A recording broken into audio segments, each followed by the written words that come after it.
gift is a seed. You can easily be the change that we need. Keep your mind alert and your heart with peace. Be the change that we want to see. Yeah, go and share your gift. Yeah, your gift is a seed. You can easily be the change that we need. Keep your mind alert and fill your heart with peace. Be the change that we want to see. Yeah.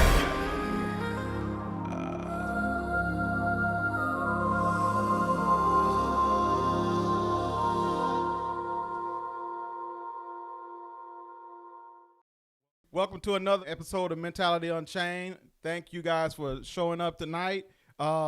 We about to get started talking to some great females that I think that you guys need to hear from. Also, my wife is on here, guys, so you already know that I must have lost my mind on this one to invite my wife on here because at the end of the day, man, she gonna tell y'all something, and I don't even know. I can't even restrain her, so she's just gonna say what she gonna say. But, you know, I wanted to talk a little bit about mental health in the community. One of the biggest things is that I come to understand is that a lot of people don't know anything about mental health.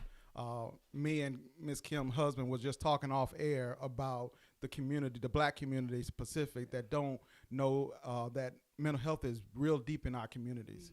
And I think one of the biggest things that I thought about when I wanted to do the show was how black women deal with certain things, and especially like anxiety and stuff like that. And I know back when we were growing up, they didn't call it anxiety. They just said, you just worried and go somewhere and sit down. Your mama and grandmama say, go somewhere and sit down.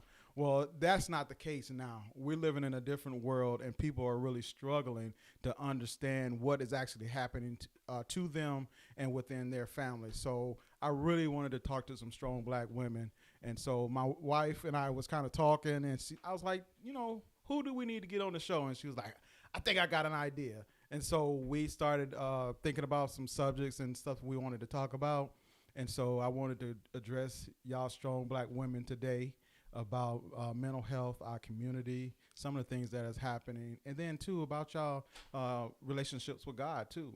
You know, I know y'all are strong black women in the church, and ministry is very important. So I want to address that as well, because just because you guys, we go to church and we love God doesn't mean that mental health is absent from that. So I want to make sure we're clear on that. So everybody, welcome in Carlise, Miss Kim, and my wife Tina. Ooh. Ooh. Ooh. That's how y'all do it? That's how y'all do it? Okay. You see, okay. we was on cue. All right. I like that. I like that. I like that. I just want them to be comfortable, so they super nervous, y'all. So don't shoot them down. But they good. They good. So I wanted to get into it because the world is putting out so much negative energy right now, and I need some black women to speak on how they feel, because at the end of the day, let me say this: when that stuff with George Floyd happened, 2020, Ahmaud Arbery, Breonna Taylor, Dante. All that stuff happened, and I think we all focus on the black men. Like, I felt that, because when that happened, I called the producer up and like, hey, we got to get on air. Let's talk about what happened with George Floyd. But I think that we miss what our women are dealing with when these things are happening. You all have sons, and we have daughters. How did you guys feel during that time? I mean, was your world shaken up? From a black person standpoint, what did you guys think? Well, I have to be honest with you. I really didn't follow the story like that. But as I hear bits and pieces about it, I think it is important that it's an awareness now that, and you know, me being a mother, a wife of black men, you know, I think is very important that, you know, like I said, it's awareness now, and that it is happening. It had happened, it was happening, but now it's magnified to where we know that it is still happening out there. So me, my sons, you know, I just think about, you know, our black young men are stereotyped now as dangerous, you know, a threat to community, a threat to police officers. So I just, you know, they're not all out there to do bad. So I just think, you know, it's a tragedy that what happened and how it happened, but at the same time, we need to look at the big picture of it, and bring it to the forefront, and how do we do that? How do we get it out to the forefront where something needs to be done? It can't keep happening like that to our young black men, to our black men, period. Wow. I appreciate that. I kind of want to challenge y'all a little bit too, though, and I want you to think about this, and this is for everybody out there that's listening. There's a standard that we must keep as black men. And when we don't keep that standard, society makes it look like we're untrained or we don't know how to control ourselves. And I think, too, a lot of times we find ourselves as black men in situations where we either lose control, don't have control, or we're on that path to get there. And so I think the biggest issue is that we have to make sure that we're conducting ourselves appropriately as well. Because I think about it, George Floyd's 46, and that's around our age. Ahmaud Arbery was 25. That's around our kids' age. And, as a father, as a husband, I just want to make it home. And so sometimes I have to make decisions that's not gonna be popular, but it's gonna allow me to get home. So Carlise, your son is around that Ahmaud Arbery age. What's your thoughts on it? Well, my son is now 29 years old. When I first heard that I'm with Kim, I didn't follow it all the way like that. But as time went on, as I was thinking about it, not only do I have a son, I was thinking about my brother as well. Okay. Because in that, I worried about him just going to a grocery store. Yeah. Just going back and forth. And then the thing with wearing hoodies, remember that thing too? Yeah. I was concerned about him going out wearing, just being, because he exercising or doing what he's doing. So for me, I was very anxiety built up a lot because I was very concerned about, how he was going to be treated just by doing his regular thing every day. Yeah. And that's exactly, it's a shame that we're here. I feel like we've been here for a long time. It's just now it got heated, with what happened in the street with George Floyd and all the other situations. I just think as time went on, it's just kind of built. So we're still here to me. And it's still a matter of me feeling some type of way every day as I think about my son out in the streets, just trying to live, going to work every day. Like I said, going to the gym every day, and my brother doing the same thing. So what I have learned to do and that I continue to do is just always continue to pray, over him and over them constantly all the time. Yeah. I think that's big too. I think our mothers and grandparents have always been prayer warriors. I guess I can say that because I think I know everybody here about that. And so now we got to pray for ourselves, and then we got to pray for our babies until they can pray for themselves. Sometimes they don't take it that serious, and they don't understand that. And so I know Tina and I, we have girls, and my son just turned 18, and to be able to see them every morning, or to see them when they get older and go to work and come home, come for holidays, that's a privilege to be able to do that. And a lot of people don't get that experience. So, Tina, what do you think, what's going on in your head when it comes to that type of stuff? My anxiety was through the roof for both you and Dallas. Yeah. You driving from Crystal Lake, where you work 2 times a week up there. And I was like, you don't need to go up there. Yeah. I'm texting Dallas, like, when he go to the gas station, like, you need to call me or text me or, every little thing. Even with what happened at Auburn, it was like right back in that situation again. Yeah. And like Carly said, even with the hoodies, I was like, you don't need to wear no more hoodies. Yeah. It's just everything just elevates all your thoughts, tossing and turning. Even scared for them to even go out, period. Yeah. That's that racial trauma piece, though. I don't know if you guys know anything about that. When it comes to black people, we have a different type of trauma. Yeah. PTSD, it takes so much other stuff, but racial trauma, just being black, knowing where you come from, the stuff that you've dealt with, your grandparents have, your father, your mother have dealt with, is re-traumatizing when you see it. Yeah. And so that racial trauma is something real. And so in talking about that, though, I want to be specific in this, is that as Black women, you guys kind of get overlooked a lot about how y'all feel about things. And I know y'all carry on a lot. And let's kind of hone in on that anxiety piece, though. Let's talk a little bit more about that. What is the anxiety of being a wife, a mother, taking care of the home? Now, I'm just talking about Black women in general, but I know there are superstars out there that deal with these same things. But I want people to hear practical. I want to hear people to hear the person that gets up every morning and go to work just like they do, gets up and cook breakfast for their husband and kids before they go to school and work. Come home, you're cooking, you're cleaning the house, you're doing all these things. You're being mom and wife. I want to hear about what you guys are thinking about when it comes to your anxiety. Well, I'll start. I am actually a single mom. I'm a single young lady. My son, like I said again, is now 29 years old.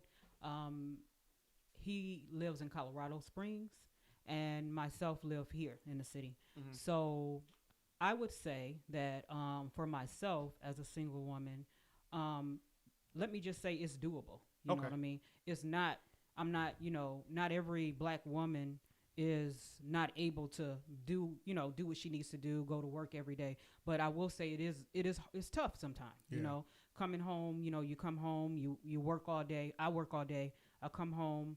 Sometimes, I'll cook, get my things, get the home together. Mm-hmm. But sometimes I lack in some areas because when I'm working all day, I don't always have the energy to want to keep moving all day, So I have my schedule where I'll work out. When I get off of work, I'll come home. I do a workout every day, and then I might have my dinner. By the time my day is done, it's about 8, 9 o'clock at night. Then it's time to get up and do it over again. Yeah. Now, is it doable? Yes, you can do it. You can do all things, through Christ who strengthens you. And I feel like it is doable, but it is a lot on me at times. And I'm sure there's other women that will say the same thing. Not that you can't do it. We can do it. But it is a lot. I feel like it's a lot sometimes. Is it a lot because you feel like you need someone to help you do it, or why is it a lot? I feel like not so much. I mean, it's nice. Of course, it would be nice to have someone to help do those things. But I feel as though as a woman, for myself, trying to carry everything on your shoulders, like there's the thing with work, and then as our jobs, going to work every day is also sometimes stressful on your job. Mm-hmm. Working with your bosses, the people you come in contact with. I'm in the medical field, so I'm constantly coming in contact with a lot of people, different people every day that are struggling in different ways. So there's things like that, and then there's the anxiety of paying bills, making sure I'm, able to meet those deadlines that I might have to meet. Yeah. Let's be real, for myself, sometimes that's a struggle, and then just the constant battle of trying to keep your body together. Mm-hmm. Wow. That's is, real talk. Yeah, there. Real talk. Yeah. Because you gotta not only you're pushing every day, but you cannot forget yourself. Mm-hmm. Okay. So I try not to forget me in that. And when I do that, sometimes I have forgotten myself and have fallen back and said that, what can Carlise do to make yourself better, So that's when I begin to do the exercise routine and trying to keep up with that. But I'm just being honest. Let's be real. For me, it's a struggle still sometimes. Gotcha. Thank you. Wow. I'm glad you was able to talk about that, because a lot of people can't talk about that. Yeah. What's your opinion? I think it is a struggle, but you have to find balance. Mm-hmm. Exactly. And you have to pray for balance. Okay. Me being a mom, a wife, you talk about cooking, but it's just me and my husband. So cooking is something that I can just make a decision. Do I feel like cooking or do I not? Right. But at the same time, I still get up. I go to work. I'm grateful to God. I work from home, so I don't have to be a month. Right. other people. People. You know, I work in the privacy of my own home, but Yeah. I still, you know, be on phone calls with interacting, Yeah. you know, virtual with my job. But I just think, you know, I totally agree with everything she's saying, and I just think you have to find balance. It's doable, and you have to. Self-care is so important, so that's first and foremost. You got to care for yourself, but at the same time, like I said, balance is very important, and that's something that I pray for, because doing everything that you do throughout your day, something is going to lack. And you know, what is it that's going to lack? You know, I'm a woman of God, so that's priority for me, to get into my word, spend time with God, you know, get up, prep my day, you know, do the things that I need to do around my home. Gratefully, we have an empty nest. So Empty I nesters, don't have y'all. no kids, you know, to tend to. So like I said, you know,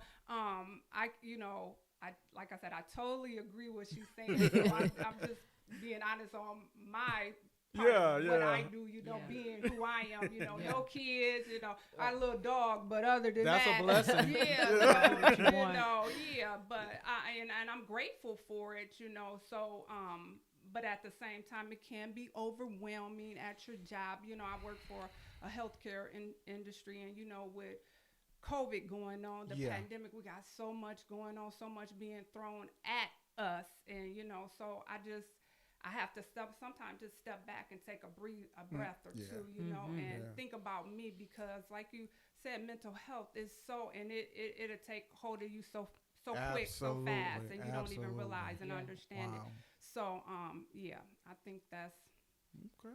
Hey, I appreciate that, empty nester. it is. So it's a blessing. But hey, you did your work before. You had to get there, right? I can relate to her about the cooking, taking care of the kids, and you know. But it's so different today with everything that is going on, the concerns now. Back then, it wasn't as, you know, like it is today, you know, with our children, with the way things are going, and just everything, everyday things that we deal with now, you know, that's become the norm, you know. So I'm kind of scared to even ask Tina, because I already know where she gonna go with this.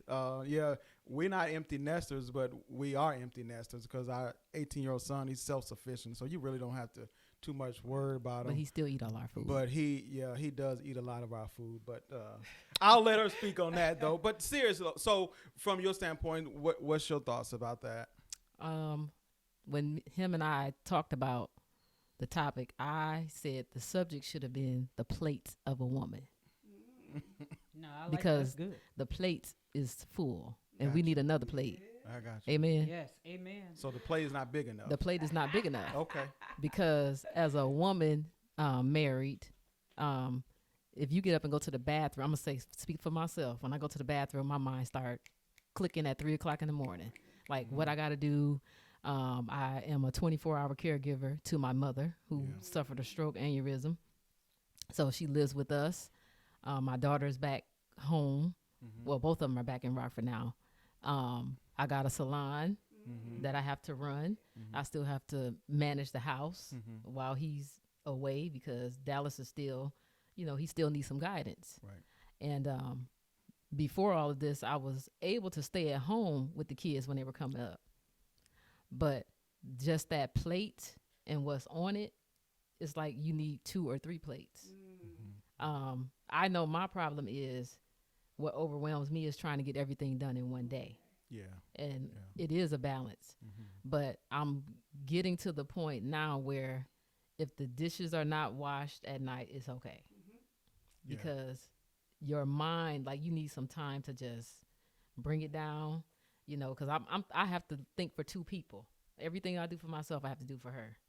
Like her bills and medical and all that stuff, on top of having a son that's getting ready to transition and not feel like, well, this is last year, so you want to make sure you're giving him everything else he needs to go when he gets to go to college. And also still guiding adulting children. You know, even though they're, you know, kind of out the house, but you're still, you know, trying to provide that guidance. And then on top of that, you have ministry, like you said, the ministry, like, you know, God comes first. But even in the ministry, it's okay to say no. So I always say good versus God. Just because it's a good thing don't mean God wants you to do it. So Dallas and all that, that's, yeah. Wow. You put that together. You practice that. Nah. You know what, though? I think you said something, though, and I think we all can identify with, is that all our kids are adults now, and we still are parenting. And parenting don't stop. Never stop. And that's a stressor on you guys to have to deal with that. Yeah, it never stops. Yeah, like for me, it's a challenge that my son, for me, lives out. You know, he's gone. You know, when you say gone, be clear with that. Yeah. Where is he at? Yeah, in Colorado. Okay, he moved to Colorado. He moved Okay. away. So when I say gone, Yeah. I mean gone from Rockford, and now again, like I said, he moved to Colorado. Yeah. It's always, because he's my only son too, my only child. So it's devastating. It's still devastating. I've learned to live with it, you know, and walk through it because it's a part of life. They leave, they grow. But with him being a young man, it's always been more of a struggle because he's not very open about things. So you're an introvert. You know, yes. And he's not very you know, he doesn't tell me every movie he's making or talk about all the things, but he talks, and when he feels like he wants to talk. Yeah. You know, so it's different. It's different. Wow. And, you know, and me and my husband, we are very, very close with our boys. Yeah. So sometimes I think too much information, but it's good because our boys are very open with us in any conversation. And I'm grateful and thankful for that because we always want them to know there's nothing that you can't come and talk to us about. We want to have always that open door of communication with them. To not be afraid, because a lot of times our boys, you know, our kids can't be afraid, not because of they thinking the disappointment that we might have in them, or, you know, just a shame, you know. So I'm grateful and thankful that our boys, we have that communication with them, and like they said, it'll never end. You know, you'll be a parent from here on out, you know, and I just want to give my boys the best advice, the best godly advice. And me and my husband's, our walk is so important to let them see, you know, standing for righteousness, doing the right things. And, it's very important. And we was just talking about the word no. Complete sentence. Complete. And it's our safe word. Period. Right. My pastor, my Period. husband, you know, that's your safe word. It's okay to say no. And true friends, they understand that word no. Absolutely. You know? And Absolutely. sometimes, you know, our kids, we were talking about our kids, you know, you say no to them, they don't understand because they feel like they have a privilege. You don't supposed, I mean, it's like a privilege to them. You can't say no to them. You're supposed to do the things that they ask you to do. So I think that word no puts a lot of pressure on people. Because they feel they have to live up to a certain standard. And I teach that in counseling all the time. It's like when you feel that it's going to affect you in a negative way, then that's when you have to say no. And I'm not saying that ministry is negative, but when it's done, when you're doing it to where you're overwhelmed, you can't think outside of who you are. You have to say no. And because it goes back to self-care again, and it goes back to balance. And so I think too, and I'm glad you brought this up as well, is that the balance of being close to your boys. And I think we all should think about this as well, is like when we're close to our kids and we're able to have an open dialogue with them, that's safe right there. Because that's why our suicide rate is up right now, is because kids don't feel like they can talk to their parents. You know, they don't feel like I don't have a relationship with my mom, or I don't have a relationship with my dad, so I need to keep it in. And then they find themselves alone. They're isolating from people. And so for you guys to have those relationships with your kids is great. I mean, we work the same way. We try to have a relationship with our kids where they can talk to us about anything. because at the end of the day, when they need you, you as a parent need to be there. And I know you guys as a mother, man, the mother instincts is something totally different. It's like the daddy can say no, and the mama come back and their heart just sank, they emotional, they all that. So the men are the balance for you because they can get over a little bit and y'all get emotional. But no, I like that though, the balance and being able to have a close relationship with your kids. So we've been talking about the stress all together, but what did this pandemic do for you? I mean, the psyche, just your whole thought process have changed since this pandemic. Yes, I look at, you ride down the street, you turn on the news, you turn on the TV, you just everywhere you go I was just at Barnes and Nobles, and everywhere you go is about self-care, negative, thinking positive, right? Books just everywhere. And it's just like, wow, how did we get here? You know, but we're here. Right. Now, where do we go from here? Absolutely. And the effect that it has put on our society, I mean, it's just, it's hurtful. I mean, I think it's divided us, Kim. Yeah, I really think it's divided us. It's either mask or no mask, vaccine or no vaccine. You know, do I care or I don't care? Yeah. You know, you can't cough, you can't sneeze. Yeah. Right. I mean, Yes. I really think it just is put us in a place where you have to choose a side. Yeah. You know, and I choose to choose God's side, and I think that's where we need to be. Amen. But I also think that we have to use some common sense, if that's common. Exactly. Or wisdom. You know, we have to have some wisdom in making these decisions. So, so let's. I mean, the pandemic is what it is. It's changed the way life is in general. Yeah. What have you seen in yourselves throughout the years that caused you to change, or that shaped you for who you are today? What's happened in the last few years that has changed you guys individually on the individual basis? Grandkids. How so? Apologizing to your parents. Ooh. I think about when I had my first child. I was like, I didn't know they felt like this. You know, being worried. Me carrying this child. You know, how she gonna survive, and grandkids take you to a whole nother level. Like anybody can get it over them grandkids. Yeah. I knew me and her had a connection because she was at the salon and she had her phone. And I think you was gonna show me the baby, and she said, "How you took me?" I was like, "Oh, I thought I was the only one that did that." And then Carlise does it. You know, she's looking at Binky on the phone. She's like, "Hi." It's not on FaceTime, it's just a picture. So that's what I knew. Like, we all, I was like, I ain't crazy. Right? Right. But she did. She just, like, talked to the baby for, like, 2 minutes. Like, hey. But, yeah, the grandkids really, it makes you, I feel, I'm so, I guess, again, my anxiety, just thinking about the grandkids that got to come up in this evil world, and how there's a great falling away from the church with the young people, the young adults.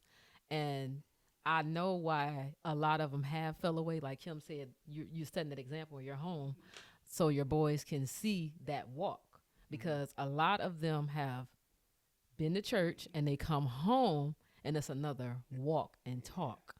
Gotcha. So I think it definitely starts in the home, but I am definitely like fearful for the grandkids. Gotcha. Like, we already, you know, amplified with the kids, but the grandkids, who knows what this world is going to be like, you know? I would have to say for myself, I don't have any grandchildren. Tina, I love Binky, which is her grandbaby, and I do have nieces and nephews that are young that I'm so attached to. But for me, how things have changed for myself, I would say that I have gained knowledge of me more. I know Carlise now. You know, even, you know, it's been one thing where I have learned the things that I like, I don't like, and I know who I am and who I belong to. So that to me has been everything to me. And I always say my word for the year, I have a word for the year that I chose for myself, which is wisdom, and learning how to be more mindful of the things I say yes to and the things I say no to, and just being more God oriented, you know, knowing that he comes first, everything else comes after that. And when I put it in that order, things will turn out the way it should. Okay. Yeah. You know, I was thinking about something like on yesterday, I think yesterday or a couple of days ago, but I was thinking about like as a parent and how I've evolved as a person. And so if y'all can think about your 18-year-old selves, what kind of advice would you go back and give that 18-year-old self? Tina, what would you go tell that 18-year-old Tina? Sit down somewhere. Sit down somewhere. Sit down somewhere. To me, high school was like a blur. Yeah. Like it was a lot of stuff I did not know. I'm the oldest, so my mama, she just didn't know about like the Kappa program and all these different things. So I just missed a lot.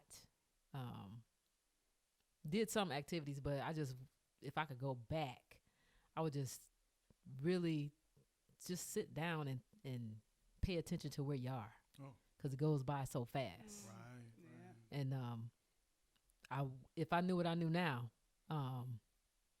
it would be so different. Because that confidence, like Carlise talked about, like high school is hard. Yeah. You know, those younger years, like in becoming a woman, you know, like we in our 40s. I don't know how old Kim is. Okay, See, I thought women don't talk about the age. I'm happy to be 40. I'm 46. I am happy to be 46. And I'm 47. If I turn 80, I'm going to say I don't understand that. Because there's too many people dying, you know, at a young age. So I'm proud to be 46. And we look good. Yeah, we don't take that for take that for granted. That's Yeah, but if I knew what I knew now, it would be so different. It would be so different. And it starts with confidence in yourself and not looking for others to build you up or say things to you, because everybody doesn't get that. I asked Carlise, I said, can you name one teacher that said something in your life? I had not one teacher ever say anything to boost me up. Wow. Not a one. I always felt like, you know, you're just sitting in the back. But I think that's so important. The ones that are quiet, go say something to those kids. That's good. Ladies, what would you tell your 18-year-old self, Carlise? I would tell my 18-year-old self, it's similar, really like what Tina said, to get somewhere and sit down. Everybody can't sit down now. Tell them something. You need to, but I hear what you're saying. And then the thing is, I had my son. I got pregnant at 18 and had my son at 19. So high school was a blur for me also, because I was so busy, you know, just doing what I wanted to do, which I thought was so important. You know, you have your boyfriend, I was skipping class and, you know, just doing those things. So I would tell an 18-year-old to try to focus in, even though you're young, because you're young. I was young, you know, at that age, you think you just got it going on. You free to do whatever you want to do.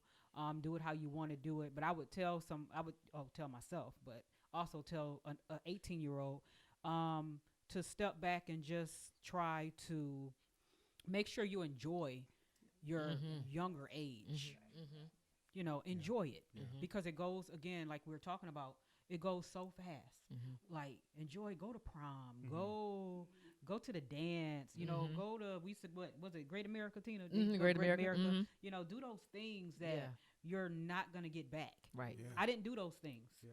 So, you know, I would say, you know, for myself, just enjoy, you know, try to enjoy and take it in and take a breath, you know, and let it out, you know, inhale and exhale. So that's what I would tell my 18-year-old self now. I got you. I got you. What you got for me, Kim? I think I would, if I had to go back, to be all that I could be. Yeah. I like that. I like that. Be all that I can be. Be you. I like that. And I think that's important for me to let other young women today know. Be all that you do. What makes you happy. Be confident in you, because just like Tina was saying, the world. We want validation from the world. We want that stamp approval from the world. But at the same time, you got to be happy with who you are. And I just wish I would have had somebody tell me that, be all you can be. Be proud of who you are, At school, high school, and like we look so much for people to give. We do. To validate. We expect that. We want that. And then if people say you can, you will, then but we have to be able to encourage ourselves, tell ourselves, and I wish I would have, I say it again, wish I had somebody just to tell me, be all you. I think I would have wanted more, reached for more, did more, Absolutely. just that one person just sewing into me saying, you're beautiful, you're smart, Yes. you can, you will, That's good. just have confidence in yourself that you can. I'm so glad that social media wasn't around when we were growing up. Because here's the thing, social media brings a different animal to these kids nowadays. Everybody want to be seen. And if I could go back, I would tell my 18-year-old self is that it ain't all about you. Get yourself out of the way and stop trying to be something that you're not. Because at the end of the day, we find kids now, 18, 19, or even younger in school, that the social media puts so much pressure on them to be something different. And I think that's one thing that we have to focus on. And now that you guys are full circle, you guys are beautiful women, by the way. Thank you guys, but see, here's the thing. I could probably take y'all and put y'all next to an 18, 19-year-old, and you couldn't tell the difference. So I want y'all to hear that, though, because our babies are not taking care of themselves. That's what I'm saying. Our babies are not taking care of themselves. So we need strong black women like you guys to help. And I know that y'all raised y'all kids and y'all have done what y'all have done. Kudos. But somebody got to get some of these young ladies and tell them, hey, baby, you don't have to show this. Baby, you don't have to do that. I need you to do this, baby. This is what men respect, not boys, men. One thing I tell people in counseling, especially my couples, when you're talking about marriage, this is not a boyfriend-girlfriend relationship. We're talking about a committed, God-fearing relationship. When you have problems in your marriage, it's because you're treating it like it's a girlfriend-boyfriend relationship. That's a totally different thing. You're on a different level now. We're talking about mature adults. We're talking about talking through things, working through things, not running the first sign of trouble and stuff like that. So our babies need to be taught. How can y'all find ways to reach them? I know it's not your responsibility, but how do you find ways to reach them? Dealing with some of the youth at church, the young ladies. Hey, kid, pull your mic around. The first thing when the subject came up, we let them choose subjects. But I always tell the young ladies and the young men, when you're dating, when you're seriously dating, you're dating to get married. You're dating to get married. That does not mean you have to jump into something, but when you're looking for somebody, or you already know from 2-3 minutes that that's not it. Right. And now I feel like they have way more knowledge with the Bible, what God wants, because we got YouTube. The preaching and teaching is everywhere. But the first thing that I tell them is, you want to look for somebody that loves God more than you. Gotcha. What do you tell the person, though, that don't know God, the person that wasn't raised in church, the person that really struggles with religion or spirituality? How do you reach that person? Because we have a world that's anti-church or anti-religion or anti-spirituality, anti-God or whatever. Not to say that they may not believe, but they've never been taught and they just don't know. How do we reach them? The ones that are like that, you have to be whole. You can't put two halves together. I agree. So that's my answer for those that are not believers. Like, you have to be a whole person all by yourself. It's not fair for you to think you're going to get married and that person is going to fix all of your problems. That's too much of a responsibility. It is. It's on you to make sure that you are whole, and when you both come together, you add to each other. But for the person to fix or fill that hole, only God can fill that hole. Okay. And I'm still going to tell them that. Okay. No. Everybody has a hole in their soul, and it's only for Him to fill that hole. And, I talk a lot with my grandbaby's mom, and they're young ladies. And I think it's so important that they know that they're beautiful, that they're smart, that they're gorgeous. They can be any. I think when they're looking, they got to love themselves. And I think that's where they don't.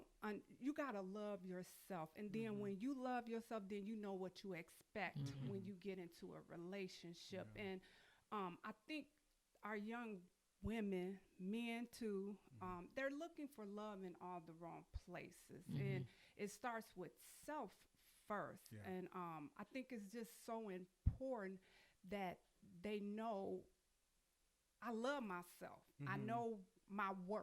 Right. Yeah. I'm not going to allow nobody to do this and say this in a relationship with me, you know. So I think that's important, that you know your worth. Yeah. Know that first God loves me, because and I heard what you said about, if they don't know religion, but at the love yourself.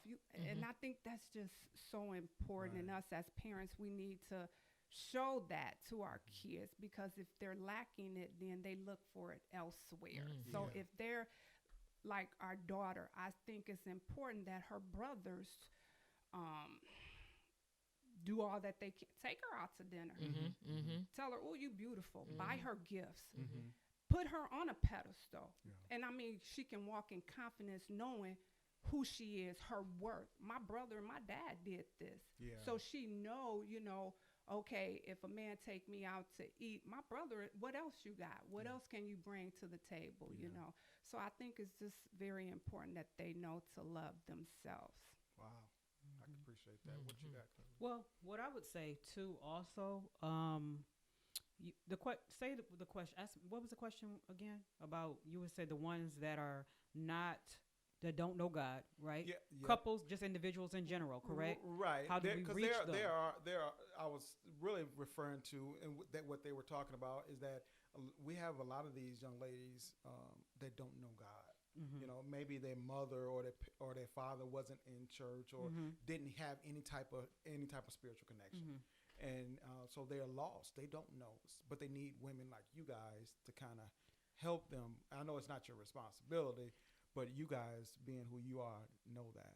Well, I would say, because I've been thinking about it, and I would say it kind of is our responsibility. As Christian women, it's our responsibility, because like you said, a lot of them didn't have that. Wow. So they're looking at society. They're looking at other girls and women that can give them that, fill that void for them. And I would say what I find, because I see it every day, working in the medical field, I come across people, and I'm sure you do too, Kim, young women that are not, that are just not, you can just tell they're not taught. Yeah. They don't know. Right. But what I've always tried to do was just if they see the God in you, they see something different in you. If you show yourself to be different, if you show yourself to have this light that they trying to she's not quite like that girl. She's different. I want to know, how is she like that? What did it take for her to get like she is? So I would say, just show yourself to be different. Stand out. Let God show through you. And if we do that, then you'll get their attention, because they'll be really eager to see how you got this way. Yeah. So a lot of times that's what I try to do, and it's not easy. Let's be real. We know that's not always easy, but the only way that can be accomplished is our relationship. It goes back to our relationship with Christ. What are we doing to get ourselves together so that when we go out and we see these other young ladies and these even young men, You know, when we see these young people, are we getting ourselves together? Are we meditating the way we need to try to it, and studying our word and praying and even fasting so that we're ready and prepared to show them something different? Yeah. And like you said, and I just was listening to what she was saying, and like you said, some of these kids don't know Christ, don't have a relation. Parents never was in church, and I've always heard the saying, "You got to meet them where they're at." Yeah. Yes. That's good. That's So- good. I think it's important we befriend them. Yes. We don't judge them. We don't try to figure them out. We befriend them, and then when that opportunity open up, then we go into the Word of God and invite them into that world. But we first establish a friendship, a relationship with them, you know, to build off of that. I think you brought up something, Kim, that our communities are not accustomed to, because what you're saying is what I need to do as a Christian is not talk about church, but I need to meet them where they are. That's not what we're used to. What we're used to is grabbing our Bibles and boom, boom, boom, boom. And then we wonder why they don't come to the kingdom. And so I think that's something that needs to be embraced community-wide when it comes to Christianity, is because if we can't do that, we're going to push them further over into wherever they are right now. And so I think you're on to something, but how do we get our community to do that? How do we get the parishioners to step outside of that role? How do we, I'm not telling them to sit down their spirituality or their religion. What I'm saying is you can't always do this. You have to sit with them for a minute. You have to, like you said, befriend them. Yes. You have to be able to understand what's going on in their lives, because this is like something that your husband and I were talking about, is that you have to make sure that you give them something to hold on to before you can even teach them about anything else. Because they may not have a place to go tomorrow. And you're talking about this and this and that, and they're like, well, you know, I hear you, but I got where I'm going to sleep at tomorrow. Yes. You know, or they worried about a meal. I hear you, but I'm hungry. Don't you hear my stomach? You know, so I think that's extremely important. But how do we get a whole community to adopt that? Because that's the problem. That's the meat of the whole problem. So if you guys as young black women are trying to uplift other women, you can't separate the two from what you guys are trying to do. You have to make sure that you're befriending them. You're being there for them, genuinely being there for them. Because they know the difference. Because they don't deal with mama that's been faking all this time. They don't deal with daddy and granddaddy and grandmama that said this but did something totally different. So they know the difference. So we need you guys to be that voice, but you guys are going to have to carry a little bit more of the load. I know you said that y'all got a lot on y'all plate. But I'm giving you some more. What else can you take on? Because it's heavy. Well, like I said, I feel like it is our responsibility. And I agree with what you said, Kim. You can't go to them with that, you know, and throw the Bible at them. When I say prepare yourself and meditate and get yourself ready, it means to meet them where they are. You know, you don't come, you know, when people approach you, young women and approach me, it's not about telling them I'm a Christian. Your walk, your light will shine. Your fruit, we talk about fruit. Me and Tina talk about your fruit will show that. So you don't need to come at them and throw the Bible. They're already going to see something different in you, and they're going to they'll be okay. They'll want to conversate with you. They'll want to talk with you. I don't know if it's about the music or whatever they got going on. You want to be able to relate to them, and again, be able to share things back and forth. And when we do that as women, we'll begin to draw them. So I think when we're talking about the community, it starts with one. In order to get to that point where we can get to that point, it starts with one of us, one woman, you know, one young man trying to reach that one child. If we can reach one. Gotcha. Amen. I appreciate that, because I think we all feel like we need this whole big old group of people to do the one job that God has called us to do, is to share. And I don't think we do enough of it. this part of the show, I usually come back and bring up something that has been said throughout the show that I think that people, the listeners, that they can benefit from. Mm-hmm. And one of the things that I wanted to bring up is balance. I want to go back to balance. And so when I'm talking about balance in this from this standpoint, though, as Black women, how do you continue to balance these plates that you guys are talking about? We were in the kitchen when we were in the kitchen talking. I told you should have had the cameras in the kitchen. Kim said something. You never know what another person is going through. Yeah. Right. So, and me and Carlise talk about, even though you're going through something or you're trying to balance, think about other people. So I think as women, we're always gonna, if we gotta have 5 plates, we're gonna because that's just naturally in us to, okay, we'll take on something else. We'll put another scoop on the plate. But at the same time, because of the anxieties and the fears that rise up, we gotta take care of ourselves first, and then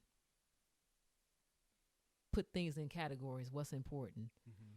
What's next? Instead of trying to do it all at the same time, because like she said, something is going to lack. Right. If you're a working woman, it's already lacking. Gotcha. It's so true. Because you work all day, whether you're at home or not, you're still working, right? Yeah. Even if you didn't have a job, and you're a stay-at-home wife, that is a job. Gotcha. The most important job in the entire world. So just that taking self-care is like the number one thing that we all have in agreement with. If you, in your mind, you can't run from your mind. Woo, you didn't say it. You cannot run from those thoughts that come in your head. You can't even, sometimes you can't even express what it is. Right. That's right. All these tangles that's going, I like feel like it's going like this. That's back and forth. And that self-care is, to me, is the center of it all. Wow. Because my thing, if you don't care for yourself, then how can you care for others and the needs that are needed in your home, in ministry? So self-care is a priority. And I like I was telling Tina and Carlise, it's selfish if you don't take care of yourself. That's a selfish act. I like that. I really like that. Wow. That's good. Well, we've talked a lot today, and we really, I think we got to the meat of what it takes to continue to be a strong Black woman. Not one time did I hear either one of you guys say it was easy, which I know it's not easy. And so I think if we can learn how to be open, honest, transparent with people, because see, people see this. Because y'all are some nice ladies, and I know on the podcast they can't hear it, but go to YouTube, subscribe to YouTube, you will see. But in order for them to understand this, they need to understand this. That's good. And so when they see you guys, all they put together, everything is good, but they don't know. No. And so I know that you guys are going to do your part, but we need other women to do their part as well. Yes. Let people know that just because I'm made up doesn't mean that I got it all together. Yes. And you'll never have it all together. We'll Right. never And because here's the thing, this is one of the best advice that I give clients is, even if you don't feel good, make sure you look good. Yeah. Because at the end of the day, you don't want to look like what you're going through. Man, that's so good. And if that's the case, guess what? My whole closet I wouldn't have nothing in my closet. But I think though is that we owe it to ourselves, like you said, self-care, putting yourself first, and we owe it to others. Yes. And you have to be selfish, and then you also have to be selfish. You have to be selfish for one, take care of yourself, and also be selfish to take care of your community. Yes. Because at the end of the day, it starts and stops with us. Mm-hmm. So before we get out of here, I always ask my guests is what kind of advice would you give to the listeners from each one of you guys' perspective? What kind of advice would you want to leave with your listeners?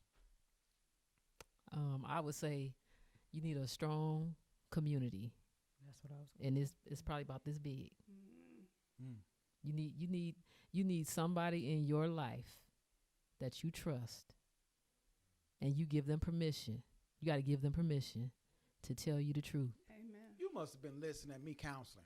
No. You sound just like me now. No, me and No, Carlise that's speaks. me We and- talk about this all the We time. talk about No. this all the time. But we- Actually, The community Yeah. is so small because to me, I have to believe the Jesus in you. That's just me. Mm. When I met her, when I talked to her on the Who was phone, her? Kim, right? Kim. Yeah, there you go. Say the name. Kim. When I met Kim, at the salon, when she came, on the phone, I believe, like immediately, I believed the Jesus in her. Mhm. When she came into to the salon, like it was even more of a like and she was, telling me about she's kind of quiet, in nature with the church, and I'm like, you have so much to say. Yeah. And she poured so much into me, Mm-hmm. like she was my friend. All right. Like all she right. was my friend, Yeah. in my head. Yeah. whatever. You just fabricated a whole I just, friend, just right? like, ooh, we just, But it was what she spoke into me. Everybody that sits in the chair,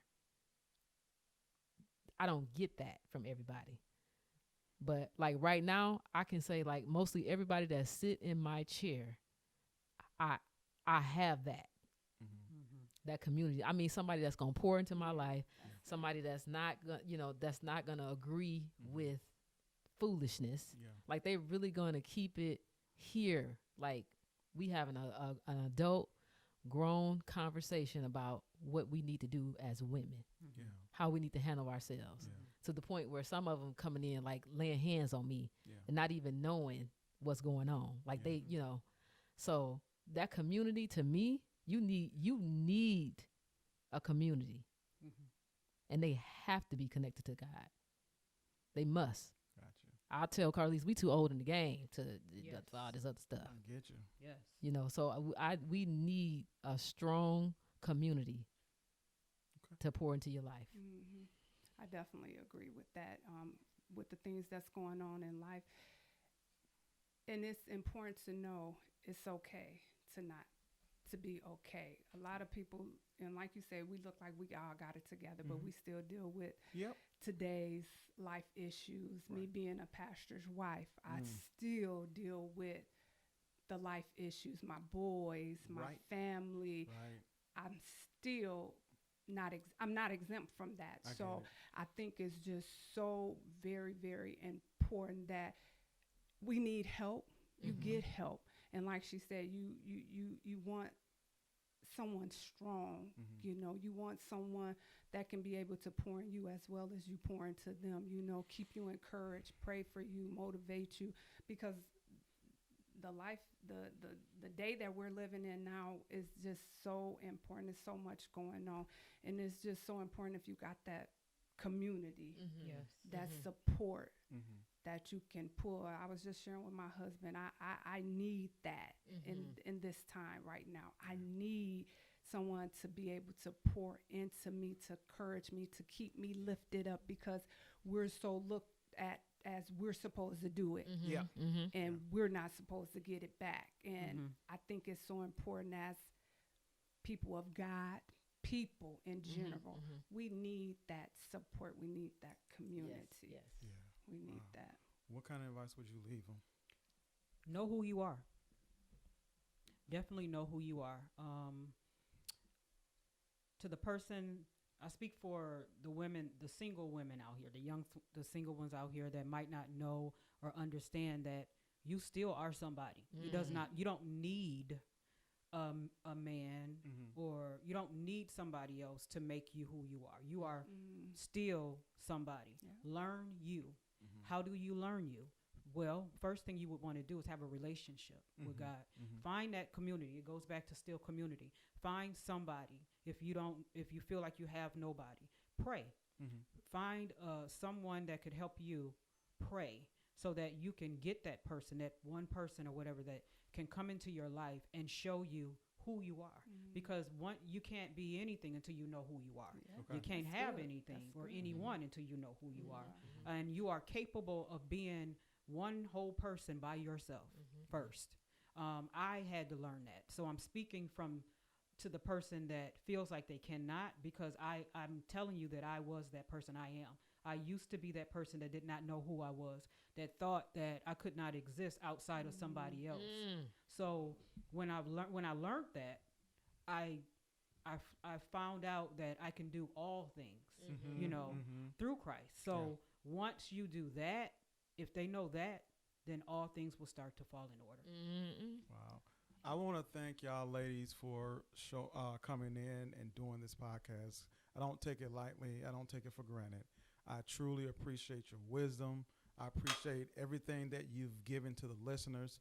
One thing that I always say at the end of my show is that we all have the opportunity to change our circumstances, only if we focus on what we can change. And if we focus on those changes that we can make, then I think we can build that community that you guys talk about. And so I really want to say thank you from the bottom of my heart for showing up and coming in and sharing your wisdom with everyone. And so with that being said, I ask that everybody will please subscribe to my YouTube page. You can follow me on Facebook, Instagram, TikTok, Spotify, Apple, wherever you get your podcasts. Please subscribe. Leave some reviews too. I do like to hear reviews. If I'm doing a good job, I'm doing a bad job, somebody please let me know. And if you got some advice or a show that you want to hear, just make sure you go to the page. I'm at Mentality Unchained. Please thank you guys for showing up again. And thank you guys for listening to the show.